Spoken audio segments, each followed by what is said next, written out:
Si vous avez écouté ma vidéo sur le film Terminator, vous savez très bien que c'est un de mes films de science-fiction préférés. Je pense même que Terminator 2 est une des meilleures suites jamais faites au monde.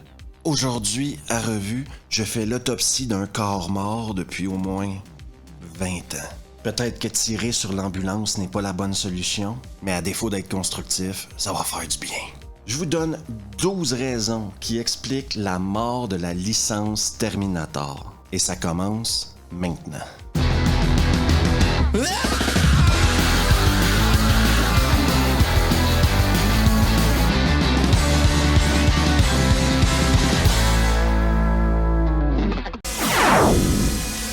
En 12e position, Rise of the Machine. Sorti en 2003, ce film est le premier clou dans le cercueil Terminator.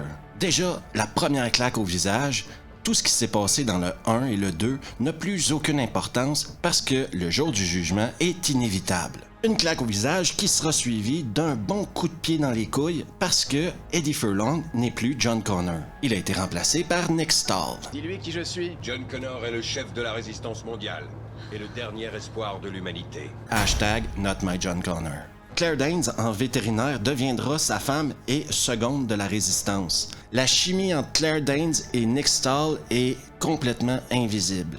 Si vous avez vu de la chimie dans ce film-là entre ces deux acteurs-là, je vous félicite. À l'œil nu, imperceptible. T'es une épave. Eh, t'es pas tout à fait mon genre non plus, d'accord? Donc un film qui a réussi à détruire tout ce que le 1 et le 2 avaient bâti, et en plus, qui ressemble à une série B, oui, parce que la cinématographie du film est bas de gamme. Ça pourrait très bien finir un jour dans un vendredi nanar. Et après une claque au visage, un coup dans les couilles, eh bien, il fallait bien que quelqu'un pisse sur les bottes, et ils ont mis une Terminator qui fait peur à personne. Sincèrement, je l'ai vu au cinéma, j'y croyais pas 2 secondes. L'actrice est pourrie, mais c'est juste un mauvais casting. Et l'histoire de ce film-là, quelque part, c'est ça. C'est mauvais casting sur mauvais casting, suivi d'un autre mauvais casting. Elle est chouette ta voiture. Il est chouette ton flingue. Donc en 2003, vous sortiez du cinéma, vous veniez de voir Rise of the Machine, et c'était même pas le pire de toutes les suites qui s'en venaient. En 11e position, Sam Worthington. Dans Terminator Renaissance, Sam Worthington avait l'opportunité de mordre dans un rôle hyper intéressant. Une machine qui se croit humaine, une thématique incroyable. Le problème fondamental, c'est que Sam Worthington n'est pas un bon acteur. Il s'agit bien sûr ici de quelque chose de totalement partial que je choisis de dire et que j'assume complètement. Sam Worthington n'est pas un bon acteur. Et si tu le mets face à face à Christian Bale, qui est un des meilleurs acteurs de sa génération, eh bien, il a de l'air encore plus mauvais. Je suis sûr que pour certains, Sam Worthington est fantastique dans sa série de films Aliens Bleu. Renaissance est un des films dans lequel j'avais le plus d'espoir, je m'en souviens très bien. Avec Christian Bale, avec un nouveau format pour Terminator. Et ça n'a pas marché du tout. Et Sam Worthington est une des raisons pourquoi ça n'a pas marché du tout. Il faudra, je suis ton seul espoir. En 10e position, Jai Courtney. Si vous voulez être sûr de chier sur une licence, là, mettez Jai Courtney dans votre film. Vous voulez des exemples? Die Hard 5, Suicide Squad et bien sûr, Terminator Genesis. À la base, il s'attaquait à un projet beaucoup trop gros pour lui. Remplacer Kyle Reese. Et n'est pas Michael Biehn qui veut, ok? Jai Courtney, sans aucune surprise, n'a pas été à la hauteur. Avec le charisme d'une boîte de carton, c'est jamais facile de jouer dans un film. Mais de toute façon, dans Genesis, ils ont également réussi à détruire le personnage de Kyle Reese en le rendant castré, petit chien de poche de Sarah Connor. Une vraie honte. Viens avec moi si tu veux vivre. En 9e position, Dark Fate. Comme un énorme fuck you à tous les fans de la licence, ils ont commencé le film par tuer John Connor. Et me voilà, terminé. Skynet, c'était pas assez compliqué, voyez-vous, donc on a tout effacé ça et on a inventé Legion. En plus, pour nous féminiser le plus possible le personnage de Terminator, c'est une nanny. Il fait quoi à temps partiel, Arnold, pour survivre en tant que Terminator dans ce monde-là? Décorateur d'intérieur? Et de toute façon, je reviendrai sur la politique de Dark Fate plus loin dans la vidéo, mais Dark Fate mérite amplement sa place sur cette liste-là. Qui êtes-vous?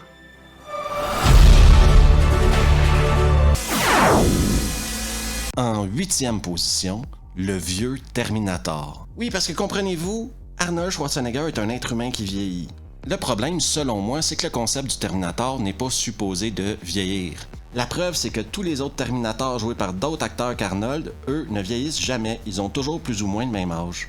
Et ok, on veut rendre service aux gens et leur mettre Arnold dans la face. Mais le problème, c'est qu'on veut pas cet Arnold Schwarzenegger-là.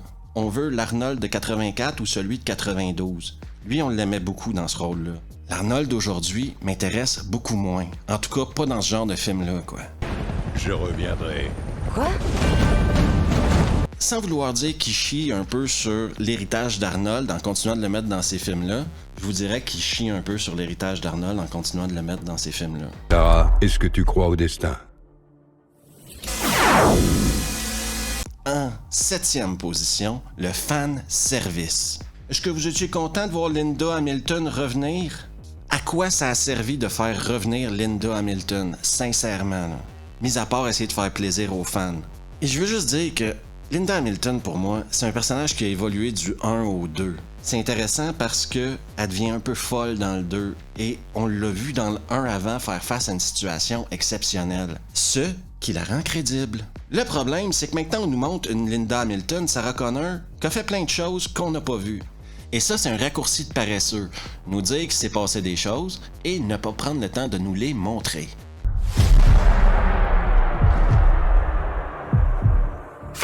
Passons ensuite aux blagues de merde. Oui, parce que toutes les blagues qu'on peut faire maintenant dans le 3, dans Genesis et dans Dark Fate, on les fait. Pourquoi être sérieux, c'est juste la fin du monde. Le 3 étant le pire exemple du lot avec 7 blagues de merde là. Vous allez me payer tout ça? Parle à ma main. Autre preuve de fanservice, allons chercher les fans de Game of Thrones et mettons Emilia Clarke dans un film Terminator. Déjà, l'ambiance dark fantasy et l'ambiance science-fiction sont deux mondes complètement différents. Et Emilia Clarke, aussi bonne soit-elle dans Game of Thrones, eh bien, dans les autres rôles qu'elle a attaqués depuis Game of Thrones et pendant Game of Thrones, je dirais qu'elle a de l'air de ta petite sœur qui, par chance, s'est trouvé un rôle au cinéma et continue de faire des films et qu'il n'y a personne qui va lui dire que ça marche pas. Parce qu'inquiétez-vous pas, fan de Star Wars, elle était pas meilleure dans Solo non plus. Le truc que j'ai compris avec le fanservice depuis quelques années, c'est qu'ils utilisent ça dans la bande-annonce et ensuite ça attire les gens le premier week-end. On est tous un peu cons et on se fait tous un peu avoir. Soyons un peu plus malins qu'eux, quoi. Salut toi qui se pose la même question que moi. Comment en est-on arrivé là? Eh bien c'est simple. Une erreur mène à une autre. Et t'as oublié de t'abonner juste ici. En 6e position, le CGI ou les images de synthèse. Dans Terminator 1, on avait droit à des effets pratiques juste phénoménales, fantastiques. James Cameron a d'ailleurs débuté comme spécialiste des effets spéciaux et ça se voyait dans Terminator. Dans Terminator 2, on avait des effets spéciaux qui nous démontraient la puissance du T-1000. Et ça, c'était fantastique aussi et ça faisait avancer l'histoire. Ça faisait en sorte que nous, en tant que spectateurs, on avait encore plus peur de lui. Pour vous expliquer ce qui s'est passé avec les effets spéciaux dans les suites de ces films-là, je dirais ceci. Imaginez un énorme piñata rempli de merde. Imaginez qu'on donne un bâton à quelqu'un et il continue de frapper. Et la première fois, ça éclabousse un peu de merde un peu partout. Mais il continue de frapper et tout d'un coup, il y a de la merde partout. Oui, parce que quand je regarde les derniers films Terminator, on dirait qu'ils ont peinturé l'écran de merde pour nous faire oublier que l'histoire était pire, que les personnages sont mal joués et surtout qu'il n'y a aucun développement, quoi. Ça s'en va nulle part. Oubliez jamais un truc, et ça c'est James Cameron qui le dit même sur Internet, les effets spéciaux sont supposés d'être là pour faire avancer l'histoire. Apparemment, M. Cameron ne suit pas ses propres conseils.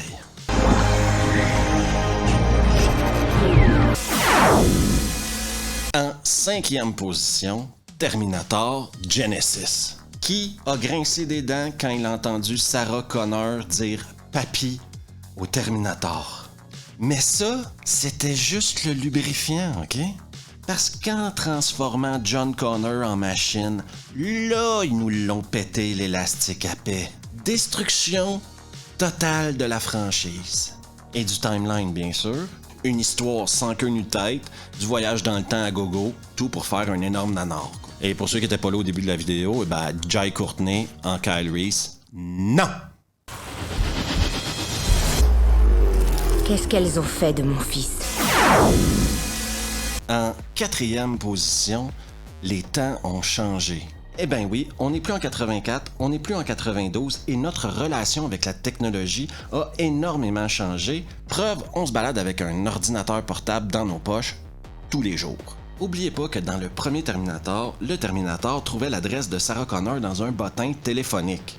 Eh ben oui, on était à cette époque-là.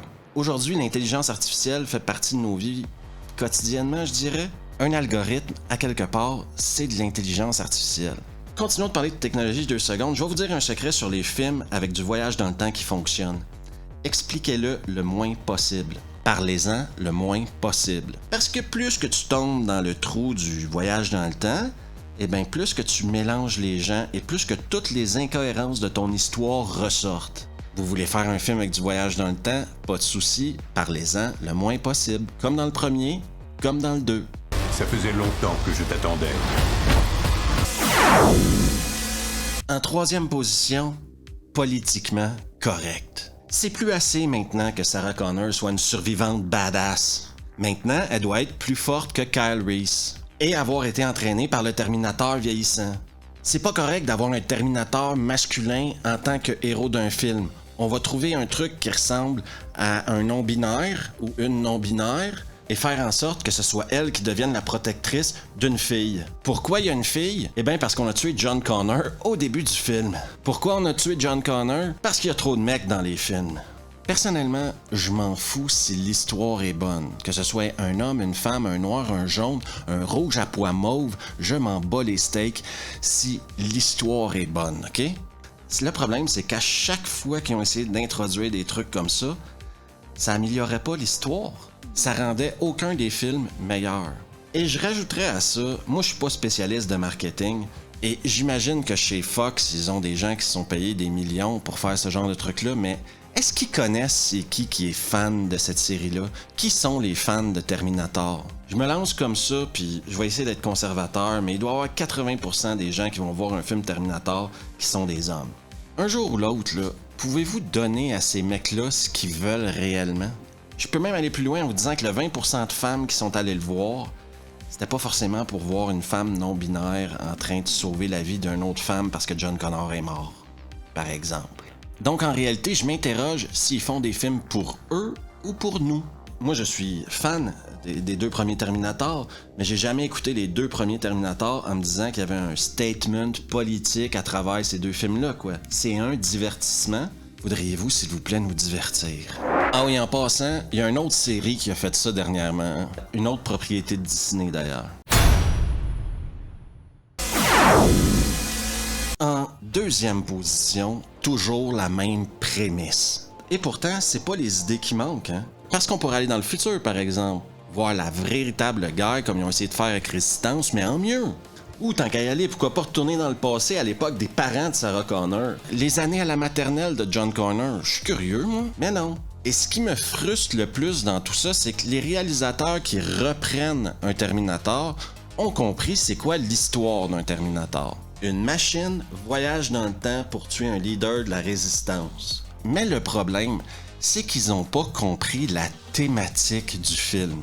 Ils comprennent l'histoire, mais ils comprennent pas la thématique. Parce que la thématique des 2 premiers Terminator, c'est aussi notre relation avec la technologie, notre peur de l'inconnu, notre désir de survivre, notre humanité, quoi. Et je voudrais rajouter à ça l'amour. Oui, parce que Terminator, les 2 premiers en tout cas, c'est une histoire d'amour à quelque part. L'amour entre Sarah Connor et Kyle Reese, oui, ça devient une histoire d'amour à travers tout ça. Ils apprennent à s'aimer à travers les épreuves qu'ils traversent. L'amour entre Sarah Connor et son fils John, ça aussi, quand tu vois la relation mère-fils, tu rentres dans l'histoire. Et l'amour, c'est important dans un film, les mecs. Pourquoi? Parce que si un des thèmes principaux de ton film, c'est l'humanité, Eh bien, il n'y a pas de sentiment plus humain que l'amour. Suis-moi si tu ne veux pas mourir. Mention spéciale. La série, et oui, il y a eu une série télé sur Terminator, les chroniques de Sarah Connor, et comparé à toutes les autres merdes qui se sont fait niveau cinéma, eh bien, la série télé, c'est fantastique. Les films sont tellement pourris que j'avais besoin de vous dire, si vous voulez vous consoler, ce qui est le plus proche de T2, c'est la série télé, les chroniques de Sarah Connor. Et en première position, la raison principale pourquoi cette série-là se meurt ou est déjà morte, James Cameron. Eh bien oui, à quelque part, il est propriétaire de cette licence-là, producteur de tous les films, si je me trompe pas. Et il n'y a aucun doute qu'il paraît très bien quand il continue de nous servir ces bouses-là. Si moi, j'ai envie d'écouter une chanson des Rolling Stones, OK? Eh bien, j'écoute la version des Rolling Stones. Je mets pas une reprise de merde. Et Terminator, James Cameron, on dirait qu'il laisse plein de réalisateurs toucher à sa licence et faire de la merde, sans réagir. Donc James, si tu m'écoutes, lâche tes extraterrestres bleus qui jouent dans l'eau et reviens nous faire un Terminator.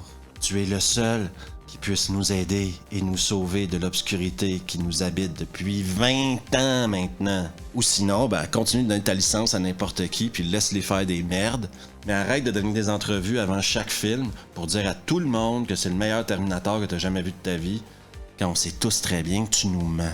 C'était ma version de la chute de Terminator, si vous voulez, et je suis sûr que dans les commentaires, vous pouvez en rajouter parce que j'en ai sûrement oublié. Oui, parce que s'il y a une chose que les suites de Terminator ne seront jamais à court, c'est de merde. Merci à tout le monde d'avoir pris le temps d'écouter la vidéo. Si vous aimez le contenu, n'hésitez surtout pas à vous abonner. Juste ici, à laisser un pouce bleu, un message, tout le tralala qui aide l'algo YouTube, et on se revoit la prochaine fois.